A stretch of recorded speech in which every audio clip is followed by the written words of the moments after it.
الرحمن الرحیم۔ تمام تعریفیں اللہ کے لیے، درود و سلام محمد و آل محمد کے لیے۔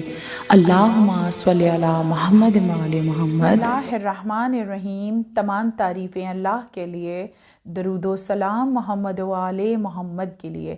اللہم صلی علی محمد و آل محمد۔ 1444 ہجری ماہ رمضان المبارک کی 7ویں مجلس تفسیر قرآن آپ سماعت فرما رہے ہیں۔ آج کی مجلس کا عنوان تفسیر سورۃ الاعراف میں آپ کے سامنے پیش کروں گی۔ وہ مجالس تفسیر قرآن جو 28 صورتوں پر سورہ الحمد سے سورۃ القصص تک پیش کی جائیں گی، اس سلسلے کی آج 7ویں مجلس، یعنی ایک حصہ ہم اس سلسلے کا ایک جزو جو ہے وہ کامل کرنے جا رہے ہیں بتوفیق پروردگار عالم، بطفیل محمد و آل محمد۔ اور 7ویں ماہ رمضان المبارک یہ وہ تاریخ ہے کہ جو مولائے کائنات علی ابن ابی طالب کی والدہ گرامی جناب فاطمہ بنت اسد کی وفات کی وصال کی تاریخ ہے، کہ جن کو رسول اللہ صلی اللہ علیہ وآلہ وسلم اپنی ماں کہہ کر پکارتے رہے۔ آپ کی آغوش میں رسالت اور امامت پروان چڑھی۔ دیوار کعبہ نے شک ہو کر آپ کو رستہ دیا، اور آپ کا بیٹا جو کل ایمان بھی ہے اور قرآن ناطق کی سند کو لیے ہوئے ہے، بی بی فاطمہ بنت اسد، یہ وہ ہاشمی قریشی خاتون ہیں کہ جو حضرت ابو طالب علیہ السلام کی چچا زاد بھی ہیں۔ مولائے کائنات علی ابن ابی طالب کو یہ فضیلت حاصل ہے کہ آپ کے والد اور آپ کی والدہ دونوں ہی ہاشمی ہیں۔ رسول اللہ صلی اللہ علیہ وآلہ وسلم نے شہزادی کی وفات کے روز یعنی 7 ماہ رمضان المبارک کو جب آپ کے جنازے کو لے کر قبر کی جانب بڑھے تو 3 منزلوں پر ٹھہر کر فرشتوں کے ساتھ آپ کے لیے دعائے خیر فرمائی۔ 3 منزلیں تھیں جن پر آپ نے دعائے خیر فرمائی، اور اس کے بعد آپ نے خود قبر تیار کی، قبر کو اپنے دونوں ہاتھوں سے صاف کیا اور شہزادی فاطمہ بنت اسد کے ساتھ اپنے کرتے کو بھی دفن فرمایا، اور اس کے بعد خود تلقین فرمائی، اور شہزادی فاطمہ بنت اسد کی قبر پر آپ بیٹھے رہے۔ اور جب سوال و جواب کا مرحلہ ہو رہا تھا، تو جب امامت پر سوال کیا گیا تو رسول اللہ صلی اللہ علیہ وآلہ وسلم نے قبر سے باہر بیٹھ کر اپنی چچی جن کو وہ ماں کہتے تھے ان سے فرمایا، کہہ دیجئے ابنوں کا ابنوں کا ابنوں کا، یعنی جب امامت پہ سوال ہو رہا تھا تو رسول اللہ نے تلقین فرمائی کہ کہہ دیجئے کہ میرا بیٹا میرا امام ہے، میرا بیٹا میرا امام ہے۔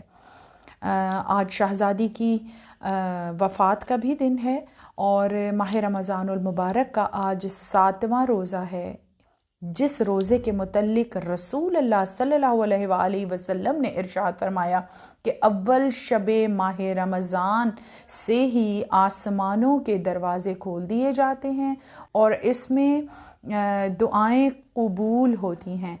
اور رسالت مآب نے ارشاد فرمایا کہ تم ماہ رمضان المبارک میں خود کو دعاؤں پر مصروف کر دو، عبادت الہی کرو، کیوں کہ اسی مہینے میں رزق تقسیم کیا جاتا ہے، اور اسی ماہ میں مدت حیات بھی لکھی جاتی ہے، اور اس میں حج کے لیے بیت اللہ جانے والے حاجیوں کے نام بھی تحریر کیے جاتے ہیں، اور اس میں عبادت کی وہ راتیں ہیں کہ جو 1000 مہینوں سے افضل ہیں۔ ماہ رمضان المبارک یہ وہ ماہ ہے کہ جس میں دعائیں تعلیم کی گئیں معصومین علیہ السلام نے، جیسے دعائے جوشن کبیر ہے جس کو 3 عشروں میں پڑھنے کا حکم ہے، پہلے عشرے میں ایک بار، پھر دوسرے عشرے میں دوسری بار، اور تیسرے عشرے میں تیسری بار۔ اس میں اعظم کا بیان ہوا ہے ان دعاؤں میں، جیسے دعائے مجیر ہے، دعائے سباسب، دعائے مشلول، یہ تمام دعائیں، جیسے دعائے نور ہے جس کی تفصیل دعاؤں کی کتابوں میں موجود ہے۔ ان کے علاوہ ماہ رمضان المبارک میں ہر دن پڑھنے کی دعا موجود ہے، ترجمے کے ساتھ ان کو پڑھیے اور بارگاہ الہی میں اپنی عبادت کو قبول و منظور فرمائیے اور رحمتوں کو سمیٹ لیجئے، اس ماہ کی رحمتوں کو۔ رسول اللہ صلی اللہ علیہ وآلہ وسلم کی حدیث مبارک ہے، آپ نے فرمایا کہ اپنے گھروں کو تلاوت قرآن مجید سے منور بناؤ، انہیں قبریں نہ بناؤ جیسا کہ یہود و نصارہ نے کر لیا ہے۔ وہ گرجا گھروں میں جا کر عبادت گاہوں میں ہی عبادت کرتے ہیں، انہوں نے اپنے گھروں کو تو بالکل معطل کر دیا ہے، اس لیے کہ اگر گھر میں کثرت قرآن کی تلاوت کی جائے گی تو گھر میں خیر بھی بڑھے گی اور اس کے مکینوں میں وسعت اور آسمان والوں کے لیے چمک دکھائی دے گی۔ اور آپ سے کسی نے پوچھا، یا رسول اللہ، کیا ہم نے قرآن کو حفظ کر لیا ہے تو ہم اس کو ایک دن میں ختم کر لیں؟ رسول اللہ نے ارشاد فرمایا کہ نہیں، ایک قرآن کو کم از کم 3 دنوں میں اور زیادہ سے زیادہ 1 ماہ میں، اور اس کی کوئی مدت نہیں ہے زیادہ سے زیادہ کی، اس کو ختم کر لو۔ جو قرآن ماہ رمضان المبارک میں آغاز کیا جائے اس کو کوشش کی جائے کہ ماہ رمضان المبارک میں ہی اس کو ختم بھی کیا جائے، اور افضل ہے کہ تم مصحف کو دیکھ کر پڑھا کرو۔ کیا تمہیں معلوم نہیں کہ مصحف کو دیکھنا بھی عبادت ہے؟ اور آپ نے ماہ رمضان المبارک میں کے لیے ارشاد فرمایا کہ قرآن مجید کو شب قدر تک تمام کر دو۔ اسی طرح اب میں آپ کے سامنے سورۃ الاعراف کی تفسیر کو پیش کروں گی جو مکے میں نازل ہوئی، اور اس کی 206 آیات اور 24 رکوع ہیں۔ اہمیت کے اعتبار سے نہایت اہم صورت ہے، جس میں پروردگار عالم کے جو ارشادات ہیں وہ تفسیر کی صورت میں آپ کے سامنے پیش کروں گی۔ بسم اللہ الرحمن الرحیم۔ الف لام میم صاد، کتاب انزل الیک فلن یکن فی صدرک حرج منہ لتنذر بہ وذکریٰ للمؤمنین۔ اتبعوا ما انزل الیکم من ربکم ولا تتبعوا من دونہ اولیاء قلیلا ما تذکرون۔ وکم من قریۃ اہلکناہا فجاءہا باسنا بیاتا او ہم قائلون۔ فما کان دعواہم اذ جاءہم باسنا الا ان قالوا انا کنا ظالمین۔ فلا نسألن الذین ارسل الیہم ونسألن المرسلین فلا نقصن علیہم بعلم وما کنا غائبین۔ والوزن یومئذ الحق فمن ثقلت موازینہ فاولئک هم المفلحون۔ ومن خفت موازینہ فاولئک الذین خسروا انفسهم بما كانوا بآیاتنا یظلمون۔ ولقد مکناکم فی الارض وجعلنا لکم فیہا معائش قلیلا ما تشکرون۔ جس کا ترجمہ ہے، پہلی 10 آیات میں نے آپ کے سامنے تلاوت فرمائی، اس کا ترجمہ ہے اللہ کے نام سے جو بے انتہا مہربان اور رحم فرمانے والا ہے۔ الف لام میم صاد، یہ ایک کتاب ہے جو تمہاری طرف اتاری گئی ہے تمہارے دل میں، اس سے کوئی جھجک نہیں ہونی چاہیے۔ اس کے اتارنے کی غرض یہ ہے کہ تم اس کے ذریعے منکرین کو ڈراؤ۔ مکے میں نازل ہوا سورہ، اور اہل ایمان کے لیے نصیحت ہو، جو کچھ تمہارے پروردگار عالم کی طرف سے تم پر اتارا گیا ہے اس کی پیروی کرو، اور اپنے رب کو چھوڑ کر دوسرے سرپرستوں کی پیروی نہ کرو۔ تم لوگ بہت ہی کم نصیحت مانتے ہو۔ کتنی ہی آبادیاں ہیں جنہیں ہم نے ہلاک کیا ہے، ان پر ہمارا عذاب رات کے وقت اچانک ٹوٹ پڑا، دن کے وقت اس وقت ان پر ہمارا عذاب ٹوٹا جب وہ محوے آرام تھے، اور جب ہمارا عذاب ان پر آ گیا تو ان کی زبان پر اس کے بجز کوئی صدا نہ تھی کہ واقعی ہم ہی ظالم تھے۔ جب عذاب آ گیا تو انہوں نے خود اقرار کیا کہ ہم ہی ظالم تھے۔ جن لوگوں کی طرف انبیاء کو بھیجا گیا ہے ہم ان لوگوں سے ضرور باز پرس کریں گے، اور ہم پیغمبروں سے بھی پوچھیں گے کہ انہوں نے اپنا فرض کہاں تک ادا کیا، انہیں کیا جواب ملا۔ پھر ہم پورے علم کے ساتھ ساری سرگزشت ان کے آگے پیش کر دیں گے، کیوں کہ ہم غائب تو نہیں تھے، اور وزن میں اس روز عین حق ہوگا، جس کا پلڑا بھاری ہوگا جس کا پلڑا بھاری ہوگا وہ فلاح پانے والے ہوں گے، اور جن کے پلڑے ہلکے ہوں گے وہی اپنے آپ کو خسارے میں مبتلا کرنے والے ہوں گے، کیونکہ وہ ہماری آیات کے ساتھ ظالمانہ برتاؤ کرتے رہے تھے۔ ہم نے تمہیں زمین میں اختیارات کے ساتھ بسایا، اور ہم نے تمہارے لیے زمین پر سامان زیست فراہم کیا، مگر تم لوگ انتہائی کم ہی شکر ادا کرتے ہو۔ سورۃ الاعراف کی پہلی 10 آیات اور ان کا ترجمہ میں نے آپ کے سامنے پیش کیا۔ ثواب تلاوت، رسول اللہ صلی اللہ علیہ وآلہ وسلم نے ارشاد فرمایا، جو شخص ہر مہینہ سورہ اعراف پڑھے تو وہ ان میں سے ہوگا جنہیں کوئی خوف و حزن نہیں ہوگا، وہ بغیر حساب جنت میں داخل ہوں گے۔ آپ نے ارشاد فرمایا، جو شخص روز جمعہ سورہ اعراف کی تلاوت کرے گا، پروردگار عالم شیطان اور اس کے درمیان ایک پردے کو حائل کر دے گا، شیطان اس کو بہکا نہیں سکے گا۔ اور آپ نے ارشاد فرمایا کہ حضرت آدم علیہ السلام اس کے شفیع ہوں گے۔ حروف مقطعات کے متعلق رسول اللہ صلی اللہ علیہ وآلہ وسلم نے ارشاد فرمایا کہ الف لام میم صاد کا معنی یہ ہے، ان اللہ المقتدر الصادق، میں ہی سچا اور صاحب اقتدار خدا ہوں، اللہ نے حروف مقطعات میں فرمایا ہے۔ اور ایک شخص نے پوچھا کہ حروف مقطعات میں کیا حرام و حلال کا بیان ہے؟ تو رسول اللہ نے فرمایا کہ الف کا عدد 1، لام کے 30 اور میم کے عدد 40 ہیں، صاد کے عدد 90 ہیں، کل ملا کر 161 عدد بنتے ہیں۔ آپ نے فرمایا کہ جب 161 سال مکمل ہوں گے تو بنی عباس کی سیاہ پوش فوج کوفے میں داخل ہوگی اور بنی امیہ کی حکومت کا خاتمہ ہو جائے گا۔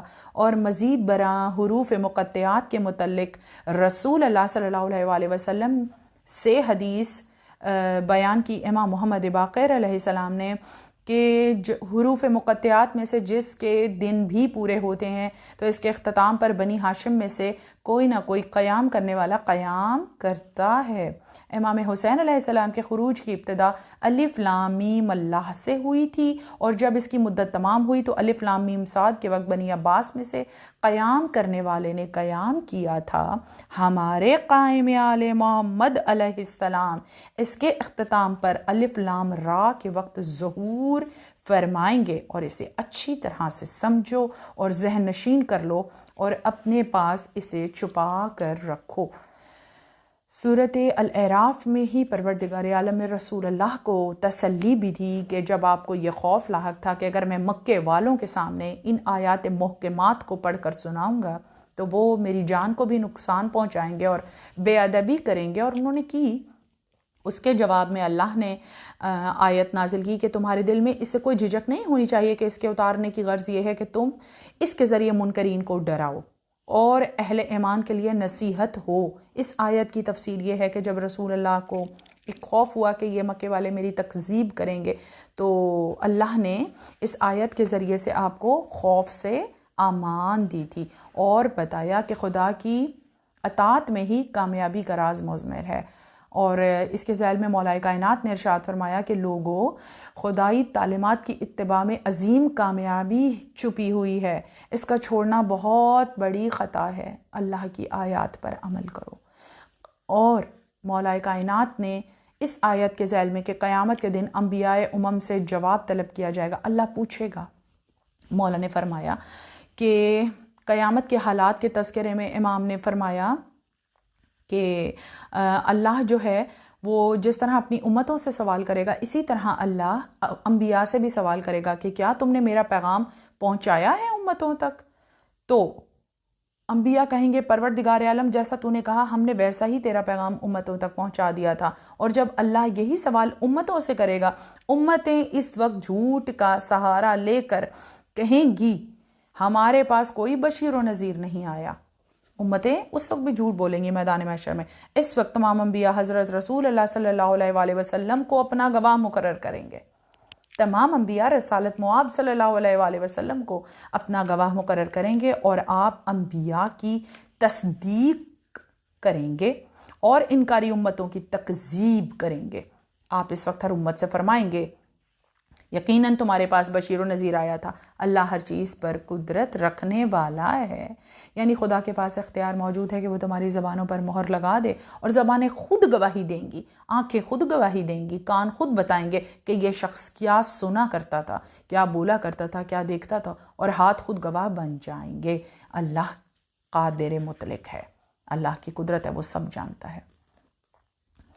اس کے بعد وزن اعمال ہے، یعنی میزان میں اعمال کا وزن کیا جائے گا۔ اس کے بارے میں جب امام سے کسی نے سوال کیا تو انہوں نے حدیث رسول سنائی کہ سرور کائنات صلی اللہ علیہ وآلہ وسلم نے فرمایا کہ 5 چیزیں میزان میں بہت وزنی ہیں۔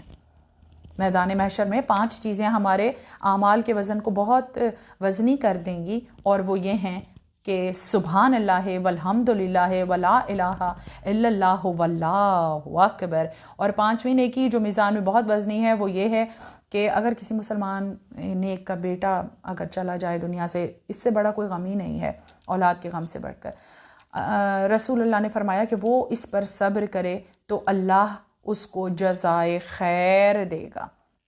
اس کے بعد فرمایا کہ اہل دنیا جو ہیں وہ جن باتوں کو عام سمجھتے ہیں وہ میزان میں بہت بڑا وزن ہوں گی نیکیاں، لیکن اللہ فلاح پانے والے وہی ہیں، فلاح وہی پائیں گے، ان کے ہی میزان کے پلڑے بھاری ہوں گے جن کے اعمال میں ہماری ولایت کا اقرار ہوگا۔ جو ہم ائمہ کا انکار کریں گے ان کے اعمال کے پلڑے ہلکے ہوں گے، اور جو ائمہ علیہ السلام کی ولایت کا اقرار کرتے ہوں گے ان کے ہی پلڑے میزان کے بھاری ہوں گے۔ اور اس کے بعد جو آیات ہیں، آیات 11ویں آیت سے آگے ہیں، یقیناً ہم نے تمہاری تخلیق کی، پھر تمہاری صورت بنائی، ہم نے فرشتوں سے کہا کہ تم آدم کو سجدہ کرو۔ اس سے شروع ہو رہا ہے، اور اسی ساری آیات میں آگے جو تفسیر میں آپ کے سامنے پیش کروں گی اس میں تخلیق انسان اور قصہ آدم ہے، اور ابلیس کی قیاس آرائی ہے کہ میں افضل ہوں، یہ تو مٹی سے اس کی خلقت ہوئی ہے، یہ افضل کیسے ہو گیا؟ یہ اس نے خود ہی اندازہ لگایا تھا نا، اللہ نے تو نہیں کہا تھا کہ آگ جو ہے وہ مٹی سے افضل ہے، نہیں۔ اور پھر حضرت آدم علیہ السلام کی خلقت کے بارے میں جو ہیں وہ احادیث ہیں کہ امام نے فرمایا آدم کو آدم کیوں کہا گیا؟ آدم، انہوں نے کہا ان کی تخلیق عدیم الارض سے ہوئی، عدیم الارض کے بیرون حصے سے ہوئی، اس لیے ان کو آدم کہا جاتا ہے۔ آپ نے فرمایا کہ حضرت آدم کو کس مٹی سے خلق کیا پروردگار عالم نے؟ کہ ان کا چہرہ جو ہے وہ کعبۃ اللہ کے نیچے جو زمین ہے اس مٹی سے خلق ہوا، اور آپ کا جسم مبارک جو ہے وہ بیت المقدس کی سے لائی ہوئی مٹی سے خلق ہوا، رسالت مآب صلی اللہ علیہ وآلہ وسلم نے ارشاد فرمایا۔ اور پھر حضرت آدم علیہ السلام کی خلقت کے بارے میں بہت ساری احادیث ہیں جو انکار ہوا، اور ابلیس اور اللہ کے درمیان جو مکالمہ ہے وہ بھی سورۃ الاعراف میں بیان ہوا ہے۔ اس کے علاوہ آیہ میثاق جب عالم ذر میں پروردگار عالم نے ارواح کو ذرات کی صورت میں جمع فرمایا اور ان سے عصمت انبیاء پر، اپنی توحید پر اور ائمہ علیہ السلام کی پہچان کروائی، ہر دور کی امت کو اس کے امام کی پہچان کروائی، دکھایا گیا، اور ان سے ان کی ولایت کا اقرار لیا گیا۔ یہ سارے جو تفصیل ہے یہ سورۃ الاعراف میں ہی بیان کی گئی ہے۔ اور اس کے بعد جنت کے اس باغ کا ذکر ہے کہ جہاں شمس و قمر کا طلوع ہوتا تھا، اس باغ میں حضرت آدم علیہ السلام نے قیام کیا، اور ایک بار انہیں یہ خیال ہوا کہ باراللہ ہم سے افضل وہ ہستیاں کیسے ہو گئیں جو جن کے نام تو نے ہمیں سکھائے، وہ ہمیں کہیں جنت میں دکھائی تو دیتی نہیں ہیں۔ تو اسی وقت ان کے سامنے ایک سفید موتیوں سے بنا ہوا قصر آیا جس کو اس سے قبل انہوں نے کبھی نہیں دیکھا تھا، اس پر ایک قفل لگا تھا۔ حضرت آدم علیہ السلام نے طلب کیا تو حضرت جبریل علیہ السلام نے اس کو چابی سے کھولا، اور جب حضرت آدم اور جناب حوا اس قصر میں تشریف لے گئے تو انہوں نے نور فاطمہ زہرا سلام اللہ علیہا کو ایک بلند تخت پر بیٹھے ہوئے دیکھا، جس کی بہت زیادہ تفصیل لکھی ہے کہ اس پر ہر طرح کے جواہرات لگے تھے، اور شہزادی کونین کے سر پر ایک تاج مرصع تھا، اور گلے میں گلوبند اور کانوں میں گوشوارے تھے جن کا نور جو ہے وہ اس سے پورا محل جو ہے وہ نورانی ہو رہا تھا۔ اس میں لباس کی افادیت کے بارے میں آیات ہیں۔ اولاد آدم، ہم نے تمہارے لیے پوشاک نازل کی، یہ وہ ہے جو تمہارے ستر کو چھپاتی ہے، تمہارے لیے زینت کا ذریعہ بھی ہے، اور بہترین لباس تقوی کا لباس ہے۔ یہ اللہ کی نشانیوں میں سے ایک نشانی ہے تاکہ لوگ نصیحت حاصل کر سکیں۔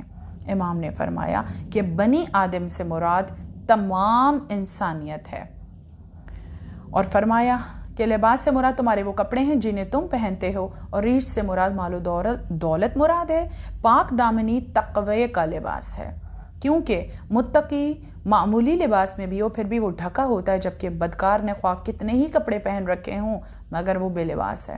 اللہ کا فرمان ہے تقوی کا لباس بہترین لباس ہے، پاک دامنی بہترین لباس ہے، اللہ کی نشانیوں میں سے ہے تاکہ لوگ نصیحت حاصل کریں۔ اور مولا کائنات نے 400 تعلیمات نقل کی ہیں، اور ان میں سے ہے کہ لوگوں سوتی کپڑا پہنو، یہ رسول اللہ کا لباس ہے۔ مولا کائنات نے فرمایا آپ نے اون اور بالوں کا لباس کبھی استعمال کیا تھا تو صرف بیماری کی وجہ سے ہی، ورنہ عام حالات میں آپ ہمیشہ سوتی کپڑے ہی پہنتے تھے۔ اور پھر آپ نے فرمایا اللہ خود جمیل ہے، وہ جمال سے محبت کرتا ہے، اسے بات پسند ہے کہ اپنی نعمت کا اثر دیکھے اپنے بندے پر۔ آپ نے فرمایا کہ اسی حالت میں صبح کرے کہ اس کا بدن تندرست ہو اور امن و سکون میسر ہو، اور اس کے پاس دن کی خوراک موجود ہو، تو وہ یہ سمجھ لے کہ اس کے پاس دنیا کی خوبیاں جمع کر دی گئی ہیں۔ اور آپ نے فرمایا اس آیت کے ساتھ ہے کہ عبادت کے وقت چہرے کو سیدھا رکھو، یعنی امام نے اس آیت کے ذیل میں کہ آپ کہہ دیجئے میرے رب نے انصاف کا حکم دیا ہے، اس نے یہ حکم دیا ہے کہ ہر نماز کے وقت اپنا منہ قبلے کی طرف سیدھا کر لیا کرو، اپنے دین کو خالص کر کے اسے پکارو جیسا کہ اس نے تمہیں پیدا کیا ہے، اور تم ویسا ہی لوٹو گے۔ دین پر ہمیں لوٹنا چاہیے، اللہ تو ہر کسی کو مسلمان ہی پیدا کرتا ہے نا، دین اسلام پر، ان الدین عند اللہ الاسلام، اللہ کے ہاں دین اسلام ہی ہے۔ اور انہوں نے اس آیت کے ذیل میں معصومین علیہ السلام نے فرمایا کہ جب بھی تم نماز پڑھو، اللہ کی عبادت کرو، تو اپنا چہرہ قبلے کی جانب کرو، اور عبادت کے وقت اچھا لباس پہن کر آؤ۔ آیت بھی ہے کہ اے بنی آدم ہر عبادت کے وقت اپنی زینت سے آراستہ رہو، اور حدیث رسول ہے کہ عیدین اور جمعے کے روز ضرور غسل کیا کرو، سفید لباس پہنو، خوشبو لگاؤ، اور مسجد میں صاف لباس پہن کر آؤ، اور اپنے بالوں میں کنگھی بھی کر لیا کرو، اپنے بالوں کو صاف ستھرا رکھو، کنگھی رزق کو کھینچ کر لاتی ہے۔ آپ نے فرمایا اس سے بلغم بھی دور ہوتا ہے، اور بال خوبصورت ہوتے ہیں، اور حاجات قبول ہوتی ہیں۔ صاف لباس، بہترین لباس زیب تن کرنا حدیث رسول ہے۔ اور پھر فرمایا کھانے پینے میں اسراف مت کرو، کھاؤ پیو، حد سے آگے نہ بڑھو، اللہ حد سے آگے بڑھ جانے والوں کو پسند نہیں کرتا۔ مولا نے فرمایا کہ اللہ کو بھرے ہوئے پیٹ سے زیادہ کوئی چیز ناپسند نہیں ہے، تھوڑی سی بھوک رکھ لینی چاہیے اپنی۔ انہوں نے فرمایا کہ شکم پروری ہو تو ایسا شخص خدا کی رحمت سے بہت دور ہوتا ہے، اور ماہ رمضان میں ہم رحمت کے بہت قریب ہوتے ہیں کیونکہ ہم نے روزہ رکھا ہوا ہوتا ہے۔ امام نے فرمایا جو شخص بالکل سادہ کھانا کھائے اور سادہ کپڑے پہنے، اپنی عبادت گزاری کا مظاہرہ کرے، تو لوگ اس کے جلد گرویدہ ہو جاتے ہیں اور اس پر اللہ کی رحمت نازل ہوتی ہے۔ اور مولا کائنات کی احادیث میں بہت زیادہ بیان ہے کہ آپ سوتی کپڑے، سادہ کپڑے پہنا کرتے تھے، اور بہت زیادہ اس کی تفاصیل ہیں۔ اس کے بعد ان آیات کے ساتھ ہیں کہ خدا نے ظاہری اور باطنی فواحش کو حرام کیا ہے، جو ظاہر ہو رہی ہوں جو باطنی ہوں۔ آیت کیا کہتی ہے؟ آپ کہہ دیں کہ میرے رب نے تمام بدکاریوں کو حرام کیا ہے۔ آیت خداوندی ہے سورۃ الاعراف، خواہ وہ ظاہری ہوں یا باطنی، میرے پروردگار نے گناہ اور ناحق زیادتی کو حرام قرار دیا ہے۔ اس بات کو بھی حرام کہا ہے کہ تم خدا کے ساتھ شرک کرو، اس کی کوئی دلیل نازل نہیں کی، اور اس نے خدا پر بے سوچے سمجھے بات کرنے کو حرام کیا ہے۔ امام نے فرمایا قرآن کا ظاہر بھی ہے اور باطن بھی ہے، 70 ظاہر 70 باطن ہے ہر آیت کے، اور ظاہر ہے اس میں خدا کی حرام کردہ اشیاء مراد ہیں، اور اس کی باطنی تفسیر یہ ہے کہ آئمہ جور کی پیروی، جو آئمہ اللہ نے نہیں مقرر کیے ان کی پیروی بھی حرام ہے، اور جتنی چیزیں حلال ہیں وہ ظاہر ہیں۔ آئمہ عدل کی اطاعت اس کا باطن ہے، آیت کا باطن جو ہے وہ یہ ہے کہ آئمہ عدل کی اطاعت کی جائے، یہ حلال ہے۔ اور امام نے فرمایا کہ اس میں ظاہری اطاعت جو ہے اللہ کی، اس سے مراد آئمہ علیہ السلام کی اطاعت ہے، اور اس ذات کی حمد ہے جس نے خاندان رسول سے علم کو باہر جانے نہیں دیا۔ علم و اطاعت اور قرآن کی آیات کی جو حقیقی تصویر ہے وہ محمد و آل محمد ہے۔ امام جعفر صادق علیہ السلام نے فرمایا کہ اللہ نے اپنے بندوں سے جو مطالبہ کیا ہے وہ دو ہیں، ایسی بات کہیں جس کا انہیں علم ہو، بندے ایسی بات کہیں جس کا انہیں علم ہو، اور جس بات سے وہ لا علم ہوں تو وہ وہاں پر خاموش ہو جائیں۔ کوئی ضروری نہیں ہے کہ ہر معاملے میں اپنی رائے جو ہے وہ پیش کی جائے، اگر آپ نہیں جانتے خاموشی اختیار کریں۔ اب آگے آیات میں پروردگار عالم نے حضرت آدم کے ساتھ اور انبیاء کا ذکر بھی کیا ہے، جس میں مختلف قوموں کا ذکر ہے، اور اس کے ساتھ بتایا ہے کہ موت کی گھڑی جو ہے وہ مقرر ہے، اور موت کی مدت جب پوری ہوتی ہے تو وہ شخص ایک لمحہ بھی آگے نہیں جی سکتا مگر وہ کہ جیسے اللہ زندہ رکھنا چاہے۔ اور اس کے متعلق معصوم کی حدیث ہے کہ آپ نے فرمایا سال شمار کیے جاتے ہیں، پھر مہینے شمار کیے جاتے ہیں، پھر دن شمار کیے جاتے ہیں، اور پھر گھنٹے شمار کیے جاتے ہیں، پھر سانسیں شمار کی جاتی ہیں، اور جب ان کی مدت پوری ہوتی ہے تو ان سے ایک گھڑی بھی تقدیم و تاخیر نہیں ہوتی، اور اللہ فرشتے کو بھیج دیتا ہے، وقت مقرر ہے۔ اور اس کے ساتھ بالکل اس کے آگے جو ہے وہ یہ آیت ہے کہ دوزخی جو ہیں وہ ایک دوسرے پر آپس میں لعنت کر رہے ہوں گے، عذاب دیکھیں گے دوزخی تو وہ لعنت کریں گے، اور آیات الہی کی تکذیب کرنے والے جنت میں نہیں جائیں گے۔ وہ لوگ جنہوں نے ہماری آیات کو جھٹلایا، ان کے مقابلے میں تکبر کیا، ان کے لیے آسمان کے دروازے نہیں کھولے جائیں گے، اور ان کا جنت میں جانا ہی ناممکن ہے۔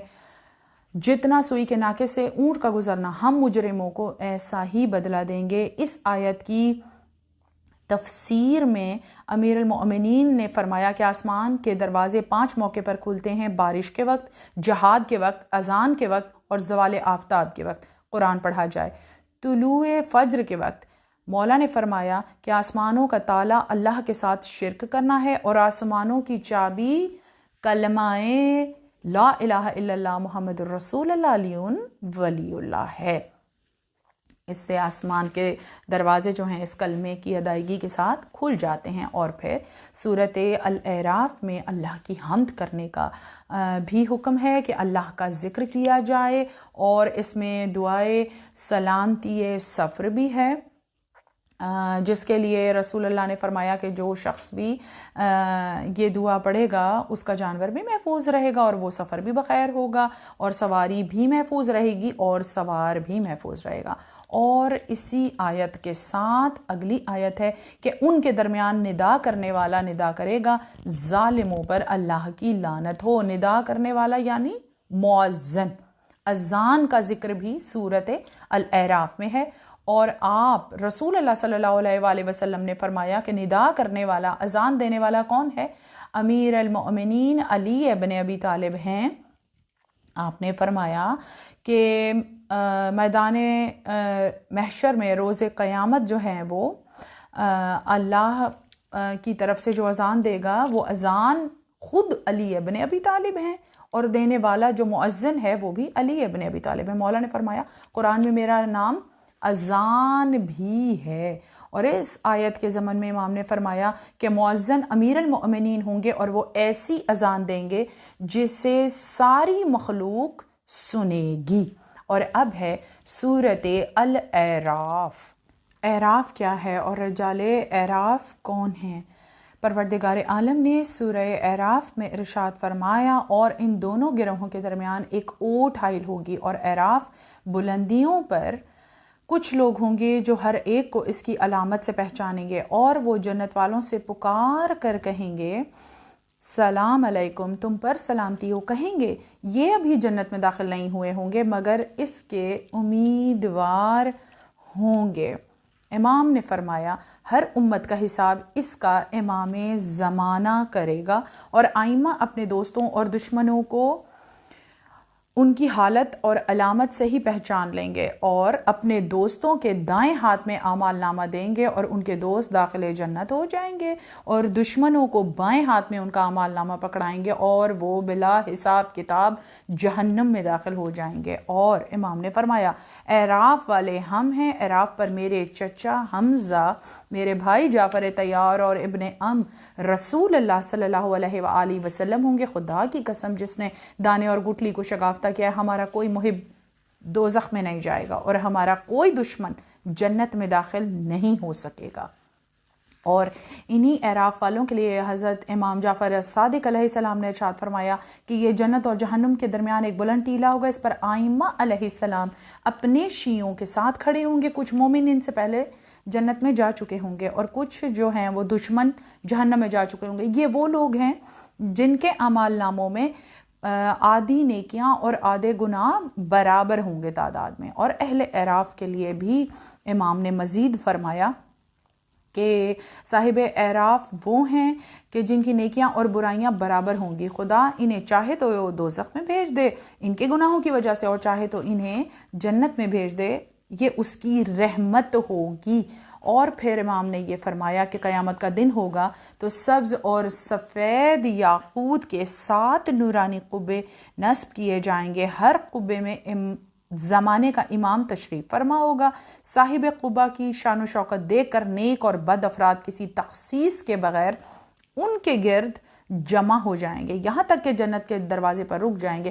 اس وقت قبے میں بیٹھا ہوا امام باہر آئے گا اور اپنے دوستوں اور دشمنوں کو الگ الگ کہے گا، کیا یہ وہی لوگ نہیں ہیں جن کے متعلق تم قسمیں کھا کر کہتے تھے کہ خدا ان پر رحمت نہیں کرے گا؟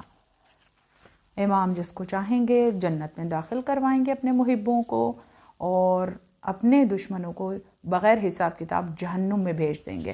اور پھر سورۃ الاعراف میں ہی پروردگار عالم نے یہ ذکر بھی کیا ہے کہ اس نے آسمانوں اور زمین کو 6 ادوار میں خلق فرمایا۔ رسول اللہ صلی اللہ علیہ وآلہ وسلم نے ارشاد فرمایا کہ اگر اللہ چاہتا تو اپنے امر سے ایک لمحے میں ہی کائنات کو خلق کر دیتا، لیکن یہ اس کی مشیت کا راز ہے کہ اس نے 6 دنوں میں کائنات کو خلق فرمایا، آسمانوں اور زمینوں کو۔ اللہ چاہتا تو اپنے کلام الہی کو ایک ساتھ ہی نازل کر دیتا، لیکن اس نے تقریباً 20 سالوں میں قرآن کو نازل کیا۔ اس میں کچھ دعاؤں کا بیان بھی ہے اور انبیاء کے قصے ہیں۔ دعا مانگنے کا سلیقہ بیان ہوا کہ چیخ چیخ کر اللہ کو نہ پکارو، بلکہ آرام سے چپکے سے گریے کے ساتھ اللہ کا ذکر کرو، وہ تمہاری شہرک سے زیادہ قریب ہے۔ اور یہ بھی حکم نازل ہوا ہے پروردگار عالم کی طرف سے کہ اور اللہ کی زمین پر فساد مت پھیلاؤ۔ اور آیت کا نزول ہے جو اچھی زمین ہوتی ہے اپنے رب کے حکم سے خوب پھل پھول لاتی ہے، اور زمین خراب ہوتی ہے اس کی پیداوار بھی ناقص ہوتی ہے۔ سورۃ الاعراف میں حضرت نوح، ان کے بیٹے حام اور سام کے قصے، حضرت ہود قوم عاد ان کا حال بیان ہوا ہے، اور بتایا ہے امام نے کہ حضرت ہود، جناب شعیب، اسماعیل اور رسول اللہ صلی اللہ علیہ وآلہ وسلم عربی زبان میں کلام کیا کرتے تھے۔ ہر نبی کے قصے کے ساتھ رسول اللہ نے، دیکھیں انبیاء کے جو قصے ہیں ان کی بہت تفصیل ہے کہ قوموں پر عذاب کیوں آیا، انہوں نے آیات کا انکار کیا، اللہ کی نشانیوں کی تکذیب کی، حق کو حق نہیں کہتے تھے، اس لیے ان پر عذاب آیا۔ تو رسول اللہ صلی اللہ علیہ وآلہ وسلم نے ارشاد فرمایا کہ اللہ کی نعمات کو یاد کرو۔ ہر نبی کے قصے کے بعد آپ نے ارشاد فرمایا اللہ کی نعمات کو یاد کرو۔ کسی نے پوچھا مولا نعمات سے کیا مراد ہے؟ آپ نے فرمایا اللہ کی نعمات بے شمار ہیں، ان کا شکریہ ادا کرو، اور اللہ کی نعمات میں سب سے عظیم نعمت جو ہے وہ ائمہ علیہ السلام کی معرفت اور ان کی ولایت ہے، یہ نعمت عظمیٰ ہے۔ اور رسول اللہ صلی اللہ علیہ وآلہ وسلم نے جناب صالح کے قصے کے بعد حدیث بیان فرمائی کہ معصوم کا قاتل ولد الزنا ہوتا ہے، جو اللہ کی آیت کو قتل کرتا ہے، نشانی کو مٹاتا ہے، وہ ہمیشہ ولد الزنا ہوتا ہے۔ یا علی آپ کا قاتل بھی ولد الزنا ہوگا۔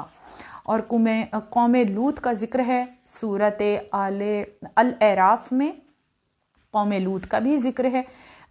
انبیاء کے قصوں میں اتنے نکات ہیں کہ ان پر پورا اشرہ پڑھا جا سکتا ہے، ایک ایک نبی کے ذکر پر اور ان کی قوم کے اوپر، اور عذاب کیوں واقع ہوا تھا۔ جس میں سے ایک چیز میں نے آپ کو بتائی، وہ نعمات کا شکر نہیں کرتے تھے، اور نعمات میں نعمت عظمیٰ جو ہے وہ امام کی معرفت اور ولایت ہے۔ سورۃ الاعراف کی تفسیر کے آخری مراحل میں ذکر خدا کا فائدہ ان مومنین اور مومنات کے لیے جو دعائیں ماہ رمضان المبارک اور اس کے علاوہ بھی تلاوت کیا کرتے ہیں، جس میں اسم اعظم اور اسماء الہی کو ذکر کیا کرتے ہیں، ان کے لیے امام نے فرمایا جو شخص 40 دنوں تک اللہ کے لیے اپنے ایمان کو خالص رکھے گا، یا جو شخص 40 دن تک اچھے انداز سے اللہ کا ذکر کرے گا، تو خدا اسے دنیا کا زہد عطا کرے گا اور اس کے دل کو حکمت سے مستحکم کر دے گا اور اس کی زبان پر حکمت کو جاری کرے گا۔ اور امام نے فرمایا کہ اللہ کے 99 نام ہیں، جو انہیں یاد کرے گا وہ جنت میں جائے گا، اور یہ وہ 99 نام ہیں جو قرآن مجید میں اللہ نے مذکور کیے ہیں، نازل کیے ہیں، اور وہ یہ ہیں۔ سورہ الحمد میں اللہ کے 5 نام کا ذکر ہوا، یا اللہ ہو، یا رب ہو، یا رحمان ہو، یا رحیم ہو، یا مالک ہو۔ سورہ بقرہ میں اللہ کے 33 نام مذکور ہیں، جو کہ یا محیط ہو، یا قدیر ہو، یا علیم ہو، یا حکیم ہو، یا علی ہو، یا عظیم ہو، یا تواب ہو، یا بصیر ہو، یا ولی ہو، یا واسع ہو، یا کافی ہو، یا رؤوف ہو، یا بدیع ہو، یا شاکر ہو، یا واحد ہو، یا سمیع ہو، یا قابض ہو، یا باسط ہو، یا حی ہو، یا قیوم ہو، یا غنی ہو، یا حمید ہو، یا غفور ہو، یا حلیم ہو، یا الہ، یا قریب ہو، یا مجیب ہو، یا عزیز ہو، یا نصیر ہو، یا قوی ہو، یا شدید ہو، یا سریع ہو، یا خبیر ہو۔ اور سورہ آل عمران میں 5 نام، یا وہاب ہو، یا قائم ہو، یا صادق ہو، یا باعث ہو، یا منعم ہو، یا متفضل ہو۔ سورہ النساء میں اللہ کے 7 اسم، یا رقیب ہو، یا حسیب ہو، یا شہید ہو، یا مقیت ہو، یا وکیل ہو، یا علی ہو، یا کبیر ہو۔ سورہ الانعام میں 4 اسماء، یا فاطر ہو، یا قاہر ہو، یا لطیف ہو، یا برہان ہو۔ الاعراف میں یا حی ہو، یا ممیت ہو۔ انفال میں یا نعم المولا، یا نعم النصیر۔ سورہ ہود میں یا حفیظ ہو، یا مجید ہو، یا ودود ہو، یا فعالا لما یرید ہو۔ سورہ رعد میں 2 نام، یا کبیر ہو، یا متعال ہو۔ سورہ ابراہیم میں یا منان ہو، یا وارث ہو۔ سورہ حجر میں اس میں یا خلاق ہو۔ سورہ مریم میں یا فرد ہو۔ سورہ طٰہٰ میں یا غفار ہو۔ سورہ نور میں یا حق ہو، یا مبین ہو۔ سورہ فرقان میں یا ہادی ہو۔ سورہ سبا میں یا فتاح ہو۔ سورہ زمر میں یا عالم ہو۔ سورہ غافر میں اللہ کے 4 اسماء مذکور ہوئے ہیں، یا غافر ہو، یا قابل التوب، یا ذوالطول، یا رفیع ہو۔ سورہ زاریات میں 3 اسماء ہیں، یا رازق ہو، یا ذوالقوت، یا متین۔ سورہ طور میں اس میں یا بر ہو۔ سورہ قمر میں اسماء یا ملیک ہو، یا مقتدر ہو۔ اور سورہ رحمان میں اللہ کے 5 اسماء مذکور ہوئے ہیں، یا ذوالجلال والاکرام، یا رب المشرقین، یا رب المغربین، یا باقیو، یا محسنو۔ سورہ الحدید میں اللہ کے 4 اسماء، یا ولو، یا آخرو، یا ظاہرو، یا باطنو۔ اور الحشر میں یا مالکو یا قدوسو یا سلامو یا مؤمنو یا مہیمنو یا عزیزو یا جبارو یا متکبرو یا خالقو یا بارئو یا مصورو، بروج میں اللہ کے 2 نام، یا مبدیو یا معیدو، اور سورہ فجر میں 1 نام یا وترو مذکور ہوا، اور سورہ اخلاص میں یا احدو یا سمدو۔ امام نے فرمایا کہ اسماء حسنہ کو صرف 99 میں محصور نہیں کیا جا سکتا، کیونکہ اہل بیت کی دعاؤں میں تو اس سے کہیں زیادہ اسماء الہی مذکور ہوئے ہیں، اور دعائے جوشن کبیر کی تلاوت کرنی چاہیے اور اس کا مطالعہ کرنا چاہیے۔ یہ معصوم کی ایک حدیث ہے جو اسماء الہی سے متعلق میں نے آپ کے سامنے پیش کی۔ پروردگار عالم ان ذکر اذکار کے صدقے میں ہماری عبادت کو قبول و منظور فرمائے، اور سورۃ الاعراف میں جو آخری حکم ہے وہ یہ ہے کہ آپ درگزر کا راستہ اختیار کریں اور نیکی کا حکم دیں اور جاہلوں سے کنارہ کشی کریں۔ اس آیت میں اللہ نے اپنے حبیب کو بیک وقت 3 حکم دیے۔ معاشرتی زندگی کے لیے ان احکامات کی بڑی اہمیت ہے۔ پہلا یہ ہے بخشش اور درگزر کا طریقہ اپنائیں۔ یہ معصومین علیہ السلام کا ارشاد میں نے آپ کے سامنے پیش کیا، اور معصوم نے فرمایا قرآن کو خاموشی اور توجہ سے سنو۔ بار الہ تو آج 7 ماہ رمضان المبارک کو سورۃ الاعراف کی تلاوت اور تفسیر پڑھنے کو اپنی بارگاہ میں قبول و منظور فرمانا۔ 28 مجالس تفسیر قرآن میں سے ایک حصہ جو ہے وہ آج خیر سے کامل ہو رہا ہے، اور میں دعا گو ہوں کہ بار الہ میری اس خدمت کو اپنی بارگاہ میں قبول و منظور فرما، اور جتنے لوگ اس کلام سے مستفید ہو رہے ہیں اور ماہ رمضان المبارک کے روزے بھی رکھ رہے ہیں اور عبادت الہی میں مصروف و مشغول ہیں، بار الہ تو ان کی اس عبادت کا ان سب کو اجر عظیم عطا فرمانا۔ آمین یا رب العالمین۔ اللہم صلی علی محمد و آل محمد وعجل فرجہم اجمعین۔ علی سے بہتر